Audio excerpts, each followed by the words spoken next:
All right, so this is the 5.4/5.5 notes. They're going to be combined because 5.4 is inequalities in one triangle, 5.5 is in two triangles. So I'm just going to combine them because they're both pretty short sections. But the first part of this deals with triangle inequalities. So this is going to allow us to order certain lengths of triangles and certain angle measures. And it's also going to help us determine whether triangles can be formed, by these certain theorems. So if we look at the theorems, it says that the first one is if one side of a triangle is longer than the other side. So one side is longer than another side, then the angle opposite the longer side is larger than the angle opposite the shorter side. Now, what do I mean by that? Well, if we look at the picture over to the right, it says if we look at AB, right, that one is larger than our BC. Right. Well, it tells us that the angle opposite the larger. So I'm going to keep it blue. This angle right here, C, is going to be bigger than the one opposite that right side right here. Right? That's what this first theorem tells us. Okay, so if AB is greater than BC, then angle C is going to be greater than angle A. The second one, it tells us if one angle of a triangle is larger than the other angle, then the side opposite the larger angle is longer than the side opposite the smaller angle. So again, this is the converse. It's like the opposite of that first theorem. So it's telling us, right, if we look at this 50 degrees, that's the bigger one. That means that this side here is going to be the larger side. Okay. And then if we look at the smaller angle, the side opposite that smaller angle is going to be the smallest side or smaller side compared to that other one. Right. So again, it's always the opposite. So now we're going to use those theorems in these examples to list the sides in order from shortest to longest, and then the angles in order from shortest to longest. So we're given the sides in first in A. Right? So the longest side is going to be 21. Right? That means the biggest angle is going to be the one opposite that 21. So that angle F. Okay. So we're doing from shortest to longest. So we'll write the longest piece last. So DE. And then the biggest angle is going to be last, right? F. Now, this is the second longest side because it's 12, right? So FE. And then the angle opposite that is angle D. And then let's look at the last side, DF, right? Obviously, that is our smallest side, and the smallest angle is the opposite to it, so angle E. And then we can look at another example. This one's starting with the angles. So I guess we're going from shortest to longest, so might as well start with the shortest angle or smallest angle. So angle C, right, and the opposite side to that is right here. So BA is the smallest. Next one, angle B. So the opposite side AC. And then the largest angle is A. And the opposite side to that is BC. So that's the longest side. And then this last one, right, you can finish it off on your own, but we'll start you. Right? Obviously, this is the longest side because it's x plus 4. This is the second longest, and then the x would be the shortest side. But you can finish that one on your own. All right, so those were two theorems about the lengths and angle measures. This one deals with the sides and whether or not we can form triangles. So this theorem states that the sum of the lengths of any two sides of a triangle is greater than the length of the third side. Okay, so that means, right, if looking at the first one, AB plus BC, right, these two lengths to make a triangle need to be greater than that AC. Okay, so this side right here plus this side need to be bigger than this side right here. All right, so some examples that deal with these theorems are looking whether or not we can have a possible triangle given some lengths. So, right, the two sides, right, are 5 and 6, right, and the third side is 12. Well, our theorem tells us that the sum of these, so adding them together, needs to be greater than 12. Right? Obviously, we see that the sum is not greater than 12, so therefore we cannot have a triangle. Now B says that one side length is 12 and the other side is 8. Find the possible values of x. Okay, so we're saying 12 plus 8 needs to be greater than x at least, right? So that's one possibility. Right? So what we're going to do now is we're kind of going to find a range of what x can be. Right? So we know if it's the longest side, right, 12 plus 8 has to be greater than it. So we get 20 is greater than x is one of our solutions. Well, what if the x is not the longest side? Well, that means, right, 8 plus x would need to be greater than 12, right? We know 8 can't be the longest side, so that's why these are only two possibilities, right? X can be the longest or 12 because we don't know what x is, but 8 obviously can't be. All right, so 8 plus x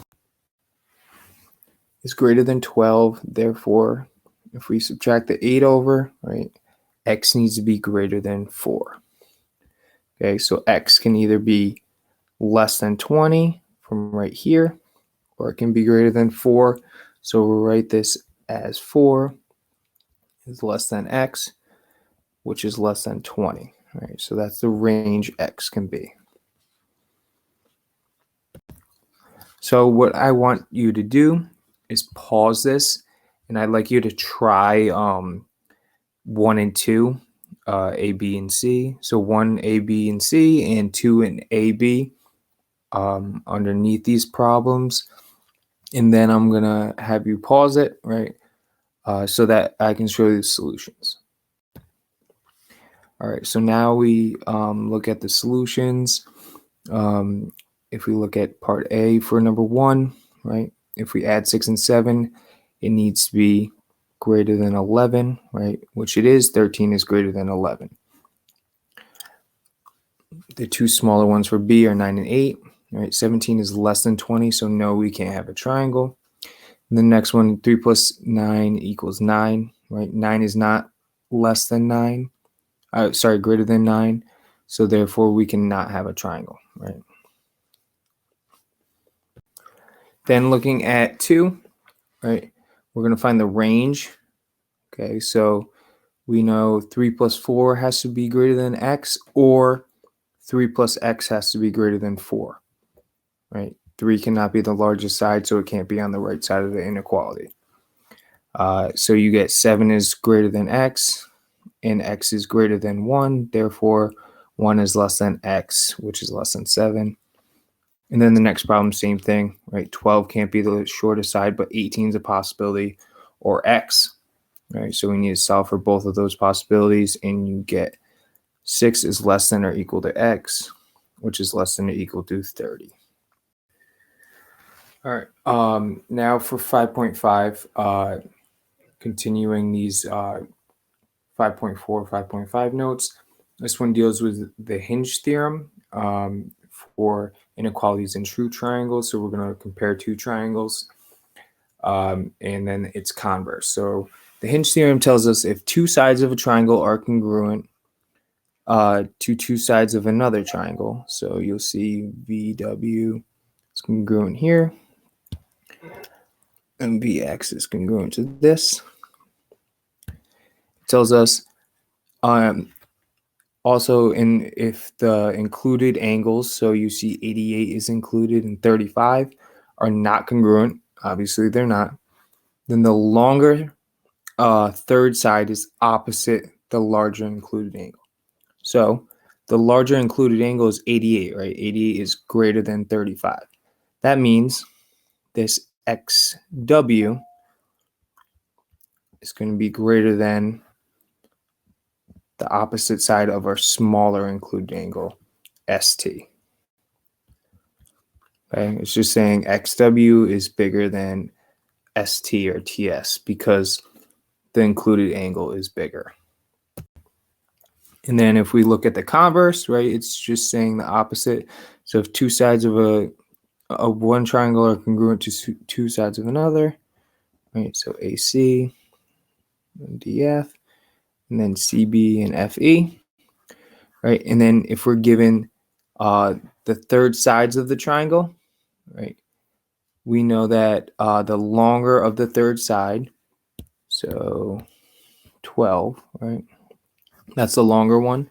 So that means angle C is going to be bigger than the included angle of the shorter third side, right? So that means this angle C is greater than that angle F. All right, so now let's look at some examples of figuring out which sides are bigger or which angles are larger. And to do this, right, we use inequality signs, less than, greater than, or equal to. All right, so let's look at our picture. And the first ones that we're going to look at are AC and EG. Okay. Now we need to look at their angles, right? The opposite angles to figure out which one's larger, right? So the opposite angles here, 32 and 32. Well, if they're both 32, then that means that they're the same, right? The lengths are going to be the same. So let's look at AB and FG. AB's angle is 100 and FG's angle is 116, right? So if 116 is bigger, right, this side is larger. And so FG is bigger, so that means AB is less than FG. All right, so now the next example, we have BE is 12 right here, and EG is 8. So EG is 8, right? Now we're going to look at the angles. BDE, so that's this angle right here, and EDG, that's this one right here. Well, we know the larger side is going to give us the larger angle. Therefore, this BDE angle is going to be greater than, right? This one's only 8. That's why this 32 is going to be smaller than this one. Next one, EG. Right, so EG is 8. We're given that, right? And if CF is also 8, right, that means their angles are going to be equal to each other, right? So angles will be equal. All right, now before I go on, I want you to pause this and I want you to try A through F looking at the two triangles and comparing the statements that it gives you. And then what I'll do is I'll show the solution. So pause it now, and then I'll show you the solutions in a second. Okay, so here are the solutions. AB, right, is less than DE, right, because this angle is smaller than this angle. These ones are equal because the B, right, the angles are equal. One is less than 2, right, because this side is greater than this side, so this angle is less than that one. D, they're both equal. Both the sides are 6. Right, MS is less than because 95 degrees is less than 98. So the sides are going to be less.